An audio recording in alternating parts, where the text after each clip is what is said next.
In this lecture, we will look at some of Michel Foucault's ideas about power and about the link he finds between power and science. We will see that Foucault gives us a new way of thinking about power, a way which allows us to find power in places where we would have never expected to find it before, including in the university and in scientific knowledge itself. To understand Foucault's thinking, we will make a distinction between two kinds of power: repressive power and normalizing power. To think of power in terms of repression is the traditional way of thinking. Against that, Foucault suggests that most power, and indeed the most important kind of power in our modern society, doesn't repress at all. It works in a far subtler, less visible way. This power is what Foucault calls normalizing power. But let's start on the repressive side. When we think of someone who is exercising power, some of the images that may come up in our minds are these: a judge ordering a criminal to be locked up for 20 years, a country using its superior military to conquer another country, an angry boss telling his employee to do as he's told or get fired, and so on. When we think of power, we tend to think of violence, whether physical or mental, whether actual or only threatened. This is the idea of power as repression.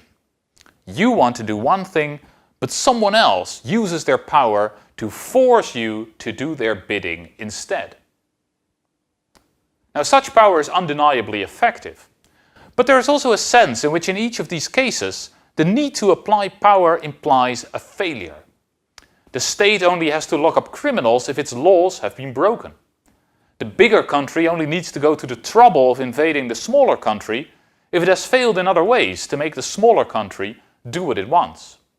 And a boss who has to threaten his employees is not really in control.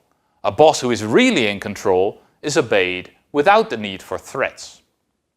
Repressive power then, while no doubt the most visible form of power, is also kind of second-rate. If you were really powerful, you wouldn't need to use it. Our lives are shaped by repressive power or by the threat of repressive power only on rare occasions. For instance, take stealing. Only a few of us actually go to jail for stealing. And what's more, it's not the case that the rest of us are motivated not to steal because we are afraid of going to jail, because of the threat of jail. We don't walk through the supermarket with the desire to steal things held in check only by our fear of the police. No, we don't even think about stealing. If we think about it, we don't consider it seriously. We don't want to steal. If we find someone's wallet on the street with €100 in it, we'll give it back to the owner with all the money still in it. That's the kind of people we are. And that is where Foucault's idea of normalizing power comes in. Repressive power forces us to do what we don't want to do. Normalizing power, on the other hand, makes us want to do what we have to do anyway. It turns us into people who automatically, by their own will, do what society wishes them to do. If our parents, our schools and so on have been successful at teaching us not to steal, we are now the kind of people I just described. People who can't even imagine themselves stealing anything. If they have been successful at teaching you the value of education and diplomas, then you are now the kind of student who is motivated to learn well for your university courses and to get a degree in 4 years. Of course, while you are students, society allows you to do some stupid things like drinking too much beer, smoking pot, failing a course now and then. But society can afford to, because it knows that when you have finished your degree, you will be not just ready, but eager to join the workforce, make yourself useful, pay taxes, not break the law, and in general, just be an upright, normal citizen. Normal. That's the key word here. Normalizing power is power that determines what we see as normal. It constructs our view of the world and of ourselves. In that way, it shapes our beliefs, our desires, and our decisions, while at the same time giving us the idea that these are our own beliefs, desires and decisions, that nobody has forced them upon us. And in a sense that's true. Even though our lives have been shaped in countless ways by the normalizing power of society, well, they're still our lives. Foucault is extremely skeptical of the idea that there is some true you hiding underneath what society has made of you. Without society, you wouldn't be a person at all. All of us always are, and always will be, normalized to a very large extent. I said before that repressive power is in a sense second-rate. If you need to use force or threats to get people to do what you want, you're already solving a problem that ideally would never have arisen. Ideally, people would do what you want without threats. They would do what you want simply because they consider that the right thing to do. This, of course, is precisely what normalizing power accomplishes. Normalizing power is really first-rate power. The power that ensures that you and I don't have to be jailed, because we wouldn't steal anyway. The power that ensures that we do what our boss tells us, because we believe in hierarchy and perhaps desire to climb in that hierarchy and be bosses ourselves one future day. Foucault goes on to point out that while repressive power is often focused in very specific institutions and individuals, the police force, the army, the judge, the bosses, the politicians, normalizing power, on the other hand, is everywhere.